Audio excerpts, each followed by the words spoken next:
Hello friends, नमस्कार और स्वागत है आपका आपके अपने यूट्यूब चैनल धीमान राजेश धीमान में। फ्रेंड्स, आज की वीडियो में हम डिस्कस करेंगे इनवर्स ऑफ ए फंक्शन।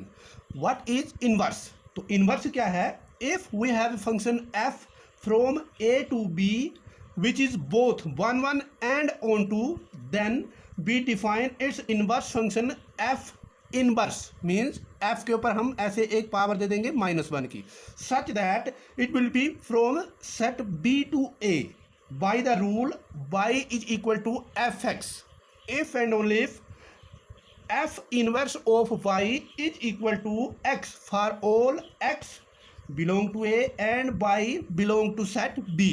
अब देखिए हमने क्या बोला भी, एक फंक्शन f है हमारे पास, कहाँ से? सेट a से सेट बी में, मतलब सेट ए के सारे एलिमेंट्स को सेट बी के साथ यूनिकली रिप्रेजेंट करेगा, सेट बी के साथ यूनिक एलिमेंट के साथ एसोसिएट करेगा अंडर एफ। वो फंक्शन होगा एफ।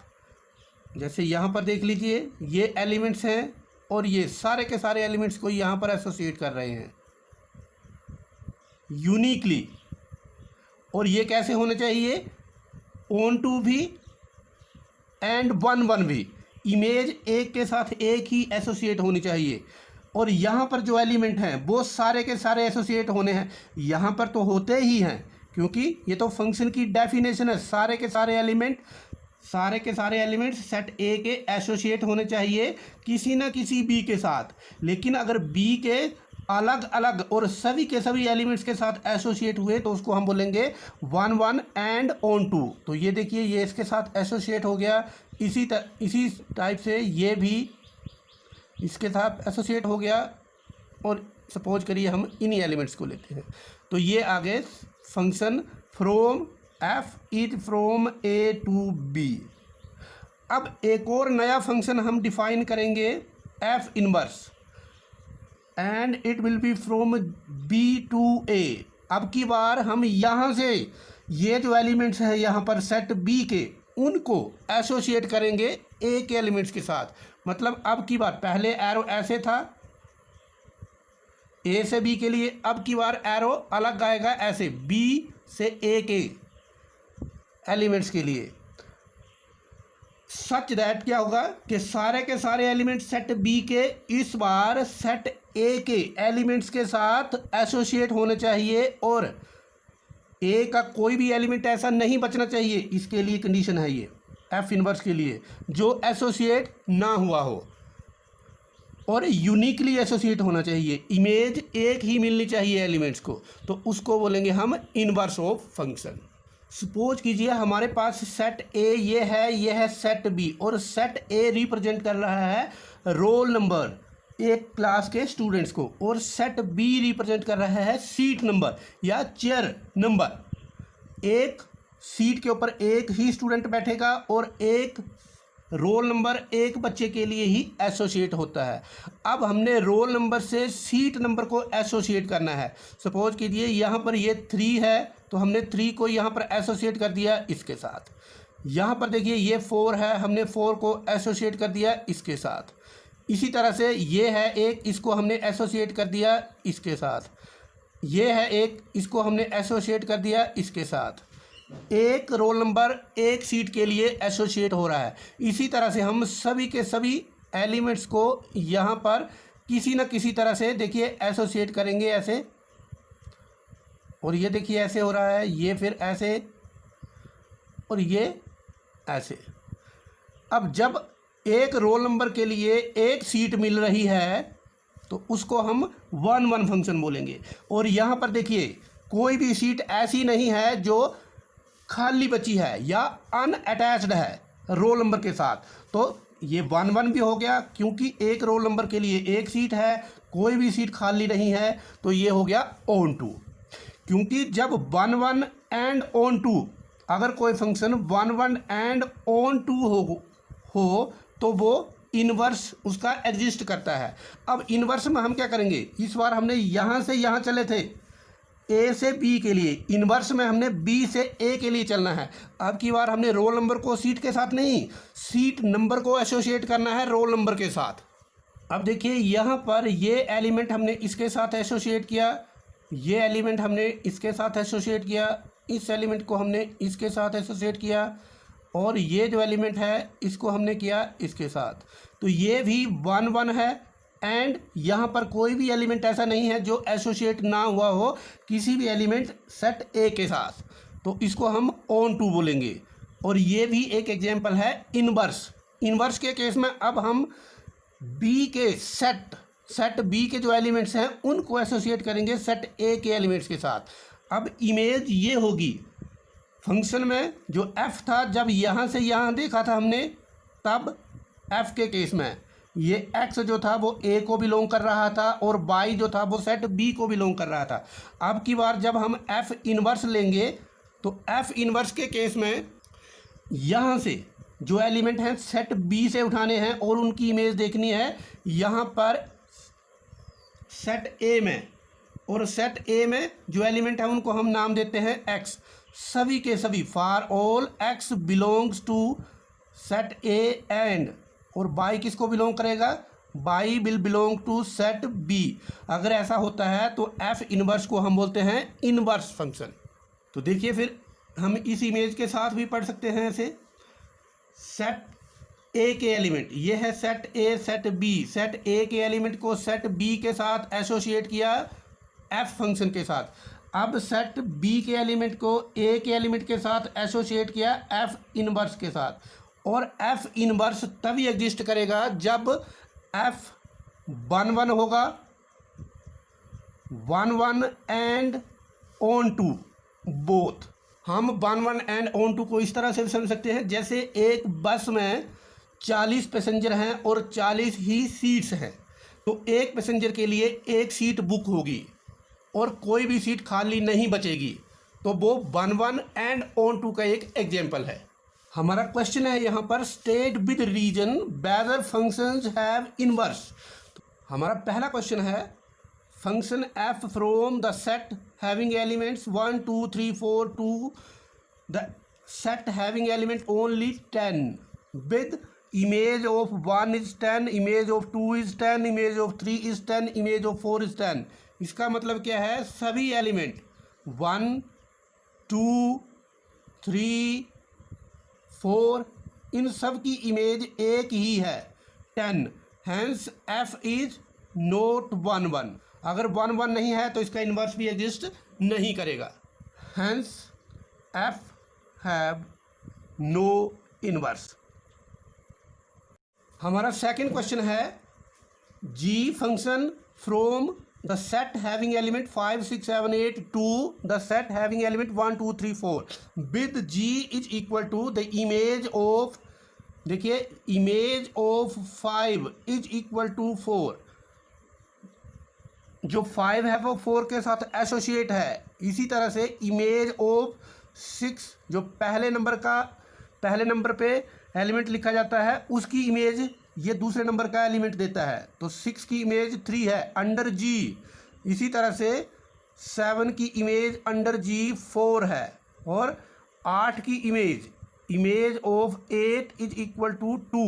अब यहाँ पर देखेंगे कोई नंबर रिपीट तो नहीं कर रहा है, यहाँ पर देखेंगे 4 और यहाँ भी 4, मतलब g of 5 is equal to g of 7 which is equal to 4। मतलब है the elements 5 and 7 both have same image. इसका मतलब यह है g इज नोट 1 1।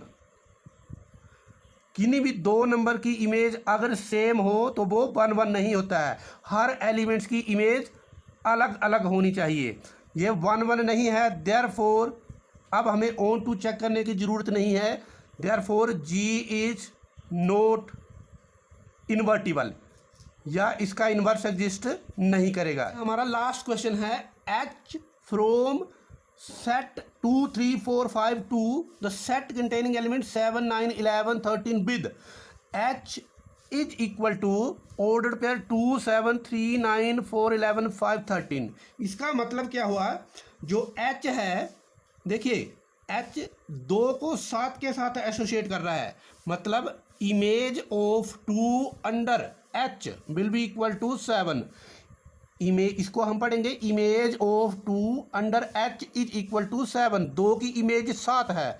इसी तरह से 3 की इमेज 9 मिलेगी। अब आगे अंडर h, अब 4 की इमेज अंडर h मिलेगी हमें 11, इसी तरह से 5 की इमेज अंडर h हमें मिलेगी 13। अब हमने यहाँ पर इसको स्टडी करना है। यहाँ देखिए किसी भी एलिमेंट की इमेज रिपीट नहीं हो रही है। 2 की 7 है, 3 की 9 है, 4 की 11 है, 5 की 13 है। इसका मतलब क्या हुआ, different elements have different images. जब हर एलिमेंट की इमेज डिफरेंट होती है तो उस फंक्शन को हम बोलते हैं 1 1, हैंस h इज 1 1। और फिर हम चेक करेंगे ऑन टू का मतलब क्या है, जो हमारा कोडोमेन है यहाँ पर वो सभी एलिमेंट्स जो हैं वो किसी ना किसी एलिमेंट्स यहाँ इमेज होने चाहिए। तो देखिए यहाँ पर 7 यहाँ लिखा है, 7 ही यहाँ पर है। 9 यहाँ लिखा है, 9 भी किसी न किसी की इमेज है। 11 भी देखिए यहाँ पर 4 की इमेज है। 13 तो 13 भी इमेज है। इसका मतलब क्या है, ये h ऑन टू है। तो हम लिखेंगे कैसे इसको, सिंस रेंज आपको पहले से पता है, रेंज का मतलब है कोडोमेन के, रेंज का मतलब है कोडोमेन के एलिमेंट्स जो यहाँ पर डोमेन के एलिमेंट्स की इमेज बने हों। तो ये सारे के सारे एलिमेंट्स जो हैं कोडोमेन के वो रेंज में आ जाएंगे। So therefore range of h is equal to क्या है, 7 9 11 13, 7 9 11 13। और ये किसके बराबर है, देखिए यहाँ पर कोडोमेन के बराबर, कोडोमेन ऑफ h। इसलिए ये h is therefore h is onto, since h is both 1 1 and onto, therefore h inverse will definitely exist।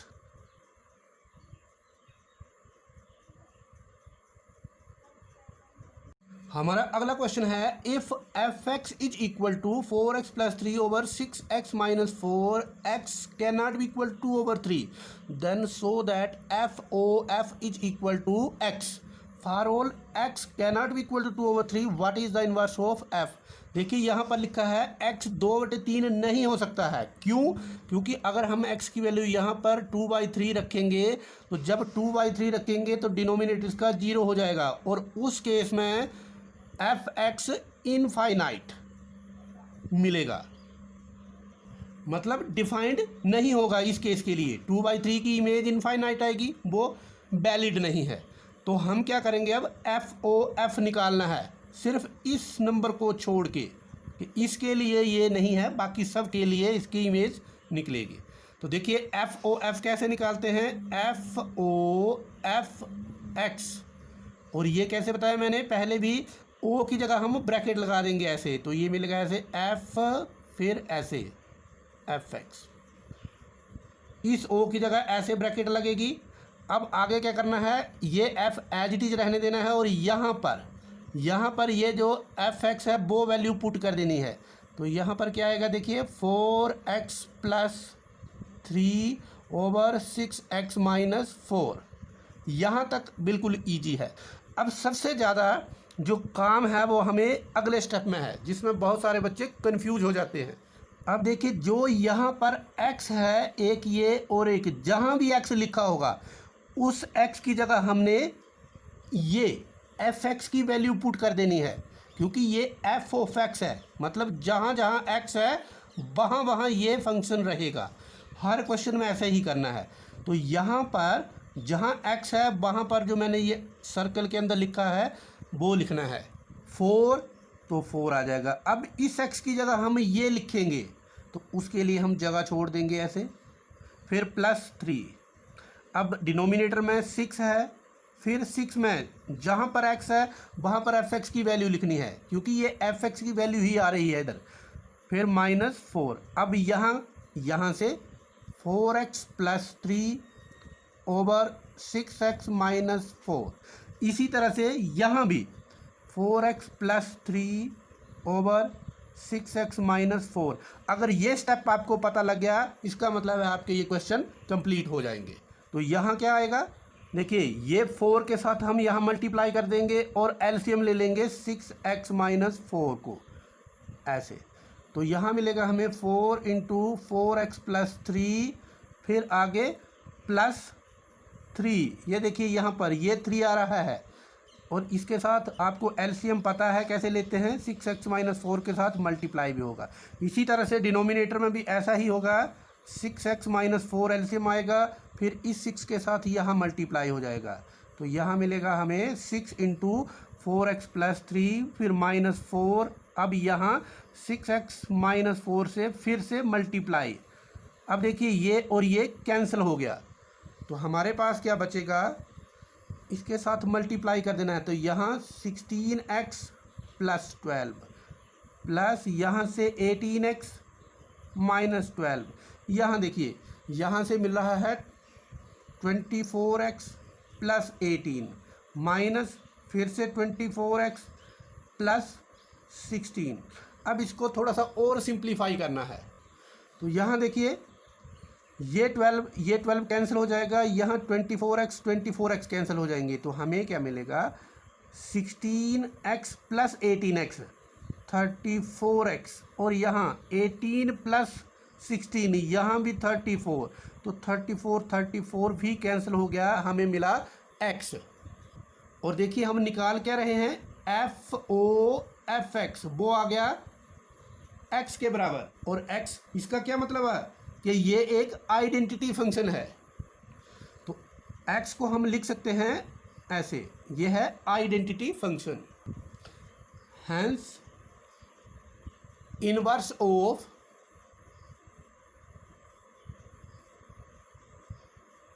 f is, जब आइडेंटिटी फंक्शन आए तो f ही आएगा, f the inverse of f is f itself। So that is f inverse, ये inverse की notation है। और ये क्या आया, ये निकाला देखिए हमने x के बराबर आइडेंटिटी फंक्शन, तो f इनवर्स f के बराबर आ गया। फ्रेंड्स ये था आज का वीडियो जिसमें हमने inverse of function and inverse of function से रिलेटेड कुछ क्वेश्चन सोल्व किए। मुझे पूरी उम्मीद है ये वीडियो आपको अच्छा लगा होगा। अगर आपने ये वीडियो हमारे फेसबुक पेज के ऊपर देखा है तो हमारे पेज को लाइक और फॉलो करना ना भूलें। अगर आपको वीडियो अच्छी लगी हो तो इसको लाइक करें और अपने फ्रेंड्स के साथ भी शेयर करें। धन्यवाद।